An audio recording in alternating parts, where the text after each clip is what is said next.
कि मैंने 9 करोड़ रुपए देकर, घूस देकर, चीफ जस्टिस को घूस देकर ये जजमेंट खरीदा है। मेरे पास ये आदमी आया था, उसने बोला 9 करोड़ में इसने जजमेंट खरीदा है और कल ये जजमेंट आ जाएगा, आप देखिएगा। और यकीनन अगले दिन वो जजमेंट आ गया। गोगोई साहब का ही एग्जाम्पल ले लीजिए, अयोध्या का जजमेंट दिया, रफाइल का जजमेंट दिया और तुरंत रिटायर होने के बाद उनको राज्यसभा का मेंबर बना दिया। अरुण मिश्रा को देख लीजिए, इतने सारे जजमेंट अडानी के फेवर में तो उन्होंने कम से कम 40,000 करोड़ रुपया अडानी को प्राप्त करवाया। कम से कम 6 जजमेंट्स दिए अडानी के फेवर में। उनको रिटायरमेंट के बाद एनएचआरसी का चेयरमैन बना दिया। तीसरा कारण बहुत खतरनाक कारण है, बहुत खतरनाक। इन्होंने सारी एजेंसीज को लगाकर सब जजेस के ऊपर डोसियर बना रखे हैं। पूरे जजेस के आईबी, सीबीआई, इनकम टैक्स सब लोगों से छानबीन कराते हैं। और अगर किसी जज या उसके किसी नज़दीकी रिश्तेदार के बारे में कुछ ऐसी इंफॉर्मेशन मिल जाए जिससे उसकी कोई कमज़ोर नब्ज को पकड़ा जा सके, तो उसके आधार पर ब्लैकमेल करते हैं। कह देते हैं कि देखिए हमारे पास ये है, अब आप सोच लीजिए। दूसरा कानून सरकार ने पेश किया है कि चीफ जस्टिस को हटाकर एक minister to be nominated by the prime minister, यानी कि एक प्राइम मिनिस्टर, एक उनका मिनिस्टर, एक leader of opposition. Law minister 4 secretaries के नाम अपने हैट से निकालता है, जैसे ड्रॉ ऑफ लॉट्स में होता है ना, 4 सेक्रेटरीज के नाम उसने निकाले। वॉलंटरी रिटायरमेंट में 3 महीने का नोटिस लाजमी होता है और उसी दिन उनका अपॉइंटमेंट ऑर्डर इशू हो जाता है और उसी दिन उनका नोटिफिकेशन भी हो जाता है। इलेक्शन कमीशन का तो सुप्रीम कोर्ट ने फॉर्चुनेटली एक ऑर्डर कर दिया कि अब आगे से कम चयन जो है इलेक्शन कमिश्नर्स का पूरी तरह से सरकार के हाथ में नहीं रहेगा। Prime minister, leader of opposition और चीफ जस्टिस की एक कमेटी सिलेक्शन करेगी। लेकिन उसको भी ख़त्म करने के लिए एक दूसरा कानून सरकार ने पेश किया है कि चीफ जस्टिस को हटाकर एक minister to be nominated by the prime minister, यानी कि एक प्राइम मिनिस्टर, एक उनका मिनिस्टर, एक लीडर ऑफ ऑपोजिशन, यानी मेजॉरिटी सरकार की, और वो लोग जिसको चाहें अपॉइंट कर लें। जब ये केस की हियरिंग शुरू हुई तो मैंने बोला था कोर्ट से कि देखिए एक इलेक्शन कमीशन की पोस्ट खाली है, एक इलेक्शन कमिश्नर अभी खाली है। अब आप इंटरिम ऑर्डर से उसका भी ऑर्डर कर दीजिए कि उसकी नियुक्ति इसी तरह से होनी चाहिए, इस तरह की कमेटी से। उन्होंने बोला ठीक है, हम सोचेंगे।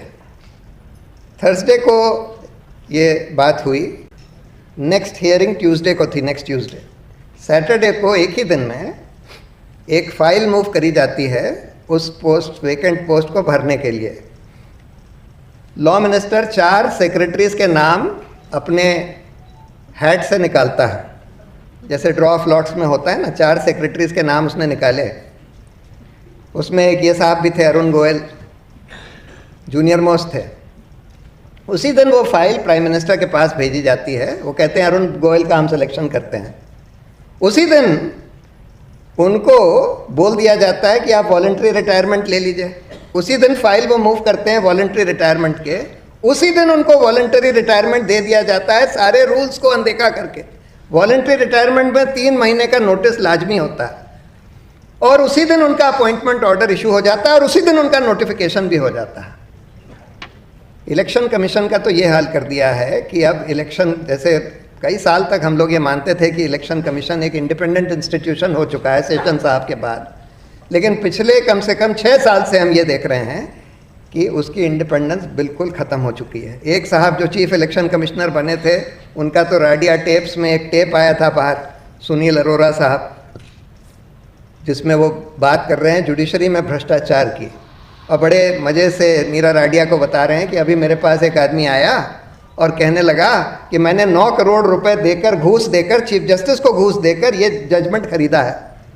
और बड़ी अच्छी तरह से, बड़े आराम से बता रहे थे कि अरे जुडिशरी में तो बड़ा भ्रष्टाचार हो गया है, मेरे पास ये आदमी आया था, उसने बोला 9 करोड़ में इसने जजमेंट खरीदा है और कल ये जजमेंट आ जाएगा, आप देखिएगा।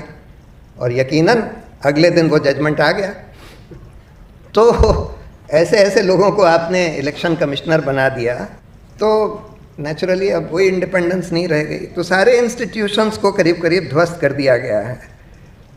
मीडिया का तो हाल आप लोग देख ही रहे हैं कि मीडिया का क्या हो गया है, जो मेन स्ट्रीम मीडिया। लेकिन एक अच्छी बात ये हुई है कि जैसे जैसे मेन स्ट्रीम मीडिया का, जिसको कहते हैं गोदीफिकेशन हुआ है, वैसे वैसे गोदीकरण जैसे जैसे हुआ है, वैसे वैसे एक स्वतंत्र मीडिया यूट्यूब पर, इंटरनेट पर और सोशल मीडिया के ऊपर खड़ी हो गई है। और ये इंडिपेंडेंट मीडिया में धीरे धीरे करके जैसे जैसे अच्छे अच्छे जर्नलिस्ट मेन स्ट्रीम मीडिया जिनका गोदीकरण हो चुका था उनसे फ्रस्ट्रेट होते जा रहे हैं, वो अच्छे जर्नलिस्ट वहाँ से धीरे धीरे निकल कर अपना इंडिपेंडेंट मीडिया खड़ा कर रहे हैं। और मेरा मानना ये है कि आज इस इंडिपेंडेंट मीडिया का जो इन्फ्लुएंस है ये गोदी मीडिया से ज़्यादा है, और इसीलिए ये सरकार बहुत इस स्वतंत्र मीडिया से घबराई हुई है। न्यूज़ क्लिक पर रेड करने का भी एक बड़ा कारण ये था।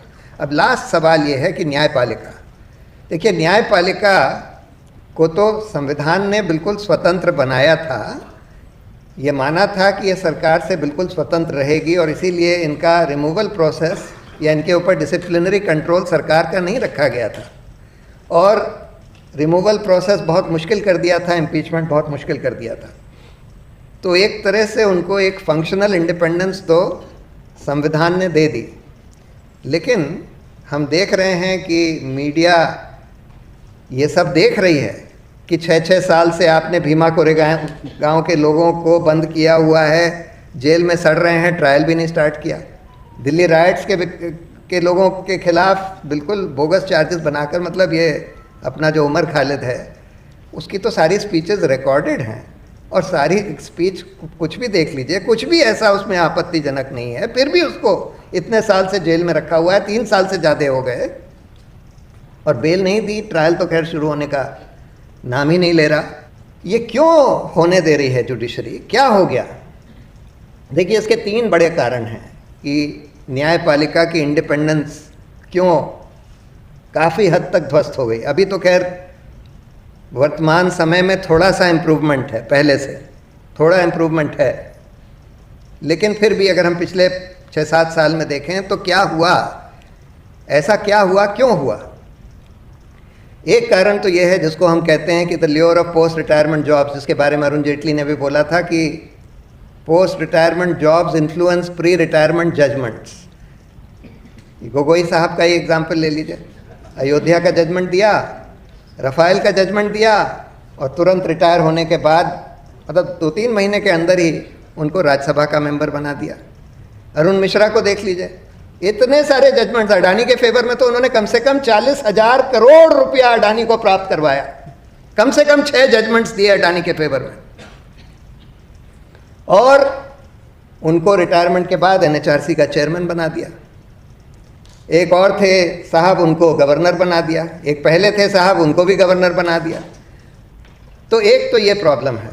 दूसरी प्रॉब्लम है कि देखिए जजों का चयन, हाई कोर्ट और सुप्रीम कोर्ट के जजों का चयन जो है, अब सुप्रीम कोर्ट ने ही एक जजमेंट से अपने हाथ में ले लिया और बोल दिया कि सुप्रीम कोर्ट के 5 जजेस का कोलिजियम तय करेगा, सीनियर जजेस का। लेकिन वो तय भी कर देते हैं तो सरकार नियुक्ति ही नहीं करती। अगर उनको लगता है कि भाई ये आदमी तो स्वतंत्र होगा, हमारी बात नहीं मानेगा, तो उसका वो नोटिफिकेशन ही नहीं इशू करते। हम लोगों का एक केस चल रहा है सुप्रीम कोर्ट में जिसमें कि 50 लोग ऐसे हैं जिनका कोलिजियम ने रेकमेंड किया और सरकार ने उनकी नियुक्ति नहीं करी, सालों साल उस पर बैठे रहे। फिर कानून ये कहता है कि सरकार के पास एक ऑप्शन है कि वो एक बार रिकमेंडेशन को वापस कर दें, उसके बाद अगर यूनानिमसली कोलिजियम रीटरेट करता है तो सरकार को अपॉइंट करना पड़ेगा। हम देख रहे हैं कि कोलिजियम कम से कम ऐसे 17 केसेस ऐसे हो चुके हैं हाल में कि कोलिजियम ने यूनानिमसली रीटरेट किया और फिर भी सरकार ने नोटिफिकेशन इशू नहीं किया, नियुक्ति नहीं करी। तो इंडिपेंडेंट जजेस का अपॉइंटमेंट ही नहीं होने देते। जस्टिस मुरलीधर के केस में भी यही हुआ। तो दूसरा कारण यह है। तीसरा कारण बहुत खतरनाक कारण है, बहुत खतरनाक। इन्होंने सारी एजेंसीज को लगाकर सब जजेस के ऊपर डोसियर बना रखे हैं। पूरे जजेस के आईबी, सीबीआई, इनकम टैक्स सब लोगों से छानबीन कराते हैं।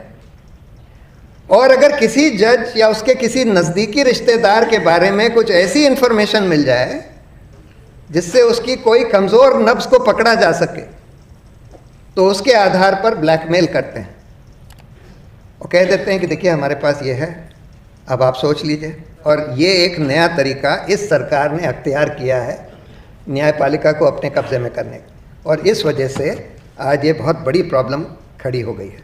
लेकिन अच्छी बात यह है कि आज उसके बावजूद भी शाहरुख जैसे बहुत सारे अच्छे और बड़े पब्लिक स्पिरिटेड लॉयर्स खड़े हो गए हैं और बहुत सारी ऑल्टरनेटिव मीडिया खड़ी हो गई है इस देश में, जिसकी वजह से आज भी हमको लोकतंत्र को या अपने रिपब्लिक को बचाने की उम्मीद है। और इसी उम्मीद के साथ मैं अपनी बात खत्म करता हूँ। Thank you very much.